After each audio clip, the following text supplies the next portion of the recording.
Bonjour à tous, bienvenue sur Mathessa, ma chaîne de maths pour dédramatiser. Au programme aujourd'hui un exercice de bac pour vous, un exercice tombé à la session 2024. Pour me soutenir, n'hésitez pas à vous abonner à Mathessa, je vous rappelle que c'est facile, rapide et gratuit. Je vous rappelle également que depuis la rentrée 2023, vous avez sur www.mathessa.fr tous les documents support pour une année scolaire sereine et réussie, et notamment tous les énoncés d'exercices de bac que je vous propose sur la chaîne YouTube. On a donc aujourd'hui un exercice qui inquiète de nombreux élèves, car c'est un vrai-faux à justifier, avec un contenu qui porte donc sur les suites numériques, mais pas que, et on va détailler ça ensemble. D'abord, variation d'une suite, notion d'exemple et de contre-exemple, suite géométrique, qui est donc une notion de la classe de première spécialité, limite de suite, théorème de comparaison, un petit code Python, on revient à la somme de termes, appris évidemment en classe de première spécialité, et enfin, dernière question sur ce vrai-faux, suite et intégrale, il faut notamment utiliser la relation de Chasles. Si vous vous sentez suffisamment à l'aise, eh bien je vous propose comme d'habitude de mettre la vidéo en pause. Vous allez tenter de faire ce vrai-faux préparé pour vous, et on se retrouve évidemment juste après pour la correction. Allez, un brouillon, un crayon, et c'est parti.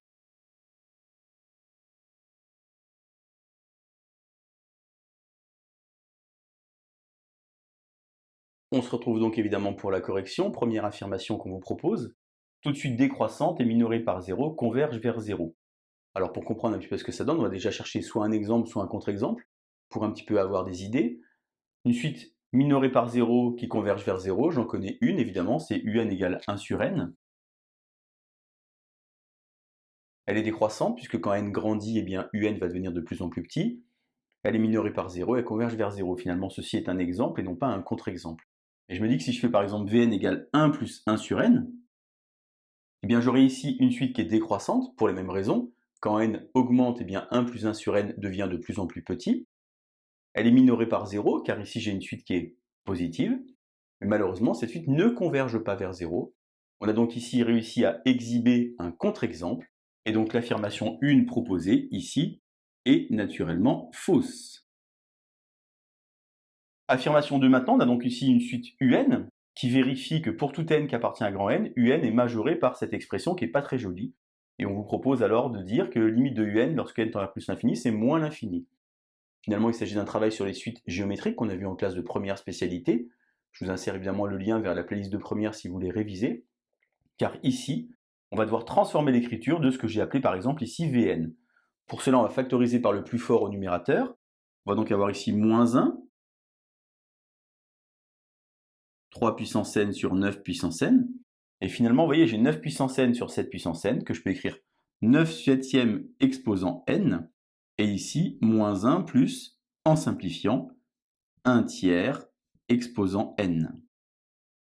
Donc je vais faire la limite de 9 septième exposant n, et ici la limite de moins 1 plus 1 tiers exposant n. Et ça permet finalement de travailler ce qu'on a vu en classe de première spécialité, car ici vous avez une suite géométrique, et on connaît en fonction de la valeur de la raison la limite de ceci. Ici vous avez q qui est plus grand que 1, donc ça tend vers plus l'infini, et ici vous avez q qui est plus petit que 1, finalement compris entre 0 et 1, donc ceci ça tend vers 0, mais puisqu'il y a un petit moins 1 devant, ça va faire moins 1, et ainsi la limite de Vn, ça fait moins l'infini. Moi ce que je veux, c'est pas la limite de Vn, c'est un qui est majoré par ce Vn. On utilise alors le théorème de comparaison qu'on a vu en classe de terminale spécialité, et on peut affirmer que la limite de un lorsque n tend vers plus l'infini est donc égale à moins l'infini. L'affirmation ici numéro 2 est donc vraie. Affirmation numéro 3 maintenant, un petit code Python. Alors je vous réinsère en bas de l'image le petit code Python si vous l'aviez oublié. Une fonction Python a un argument qui est le petit n, avec ici une boucle pour qui va tourner, on va calculer. Attention, ici il y a un petit piège, puisqu'en fait à l'intérieur de la boucle, dans le compteur, le i correspond au i de for i in range, qui va donc changer à chaque passage.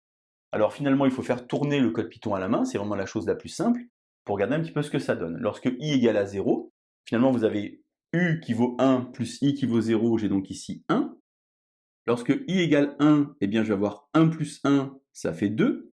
Lorsque i égale 2, je vais avoir 2 plus 2, ça fait 4. Et lorsque i égale 3, je vais avoir 4 plus 3, ça fait 7. L'affirmation qui m'était proposée, c'était que terme 4 renvoie à la valeur 7. Eh bien l'affirmation est donc ici vraie. Affirmation 4 maintenant, un exercice sur la somme des termes de suite. Donc on a deux suites qui sont proposées. Le prix A, j'ai 1000 € par jour pendant 15 jours. Et le prix B, 1 euro, puis 2 euros, puis 4 euros et ainsi de suite. Finalement, une suite géométrique et l'affirmation qui vous est donnée, c'est que le prix A est plus grand que le prix B.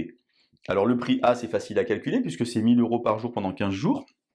C'est donc évidemment 1000 fois 15, qui fait sans grande surprise 15 000. Le prix B, il s'agit ici d'une suite géométrique. Donc on a la formule, premier terme c'est 1, 1 moins la raison puissance nombre de termes, il y a 15 jours, divisé par 1 moins 2. Alors je ne suis pas capable évidemment de faire ça de tête, 2 puissance 15 moins 1. J'utilise ma calculatrice, à moins que vous soyez fort en puissance de 2. Vous partez de 1024 et vous faites x2, 2048, 4096, 8192 et ainsi de suite. Et on obtient 32 767. Est-ce que le prix A était plus grand que le prix B? Eh bien, clairement non. La réponse ici est fausse. Enfin, affirmation 5 ici. On a une suite qui est définie à l'aide d'une intégrale. Je vous rappelle que les intégrales sont de retour ici cette année au niveau du bac. Et on vous affirme que cette suite est croissante. Alors on va évaluer ici Vn plus 1 moins Vn, c'est assez classique. Donc on écrit Vn plus 1 moins Vn.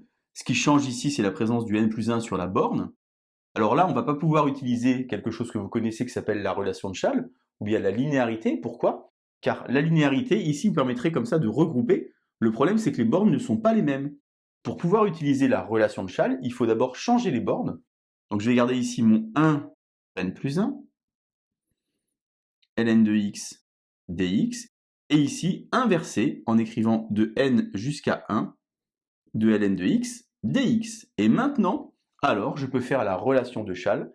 Pourquoi? Car ici j'ai la même fonction, je vais de 1 jusqu'à n plus 1, et ici de n jusqu'à 1, finalement je vais pouvoir dire que je vais de n jusqu'à n plus 1 de ln de x dx. Ma différence Vn plus 1 moins Vn s'exprime donc à l'aide d'une intégrale. Puisque n est plus grand que 1, eh bien, sur 1 plus l'infini, le logarithme népérien est positif. Dans le cours, il est indiqué que l'intégrale d'une fonction positive est positive. J'ai donc ici que Vn plus 1 moins Vn est supérieur ou égal à 0. Et donc, je peux affirmer que la suite Vn est croissante.